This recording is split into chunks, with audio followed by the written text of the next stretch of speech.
و یؤمر باربع کلمات.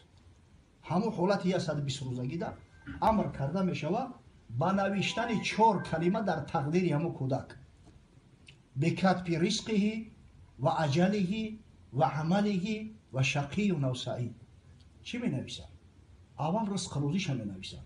همین آدم چی میوه چی میخوره چه خیلی زندگی میکنه. اجلش می نویسن، در کجا میمره، با چه حال میمره، با چه بیماری میمره، یا بیماری با یگون مقصد که مرگ فاجعه‌ای مبتلا میشود. خب عملش سبحان الله، عملش چه خیلی کار میکنه، چه خیلی فعالیت میکنه. علمی پروردگاره خدای تعالی با علم قدیمش ولی ما در هیچ جا نبوده بلکه میدونه که کلامی ما چه کار میکنیم چه خیلی معامله میکنیم. و جنتی یا دوزخی بدنش الکی نوشته میشه. 120 روزه کودک در شکم مادر الکی جنتی یا دوزخی بدنش ثبت شدگیه که همین آدم مقصد توسط اعمال اینک جنت میروه یا که این بدبخت از دین بر میگرده خدا و پیغمبر فراموش میکنه کافر دوزخی میشه. یا تقدیر مطلق ایواز نمیشه. چیزی که نوشته شدگیه همون مقصد ایواز نمیشه. در خبر اومده است باره میگه حضرت صلی الله علیه و سلم به اصحاب مراجعت کرد گفت ما منکم من احد الا وقد کتب مقعده من الجنه و مقعده من النار. منکم من احد الا وقد کتب مقعده من الجنه و مقعده من النار. هر کدام شما گفته مردم الکی در همون بعد مدت در 120 روزگی تو جاتون نوشته شدگی بود کی در جنت میره در جنت نام نوشته شدگی، دوزخی ها در دوزخ نام نوشته شدگی. میگه صحابه ها گفتن که یا رسول الله افلا نتکل علی کتابنا و ندع العمل. ای حبیبی خدا گفتن خیلی مادام که نوشتگی باشه همین عمل برای ما را چی لازم بده است؟ برای چی جان منقم بتیم؟ برای چی در گرمی تابستان روزه بگیریم؟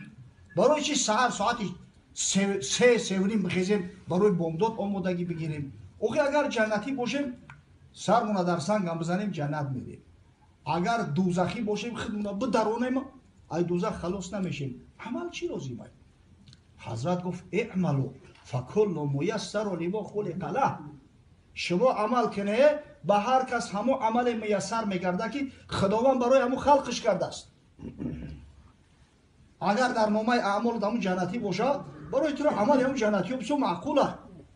ساعت نماز اومد به قرار میشه کوشش میکنی که ای حرام بگریزی. اگر به شرطی که دوزخی باشی برای دوزخی را بدبخت همین میفتگیش در زنا و در حرام و در شراب صرف میکنه. و یا بدبخت گفت که ما را حرام میپروره نعوذ بالله. گفتم کافر شدی بدبخت. کسی میگه ما را حرام میپروره او مسلمان نیست دیگه. یعنی او میدونه ایسر اینا کلمت ارزه که زن تبره ایسر اینا نکاح که زن طلاق شد. ببینید ولی همین متاسفانه همین مسئله را هنوز که هنوز است مخصوصا همین زیایی های ما نمیفهمن. این همین آدمایی که معلومات عالی دارن مقصد بنام زیایی اینتلیجنسی هم ولی مسئله تقدیر را نمیفهمن. و خیلی بودم که خدای تعالی پیشنگی نوشته باشه ایش برای چیه؟ ایش برای چیه؟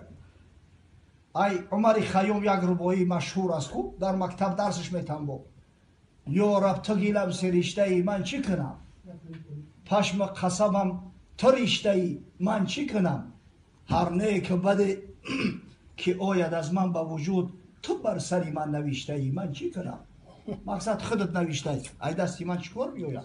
حالا در اسلام خیلی نیست. حضرت گفت اعملوا فکل میسر لما خلق له. خداوند کسی را مجبور نمیکنه نمیگه ای بنده فلان کار کن.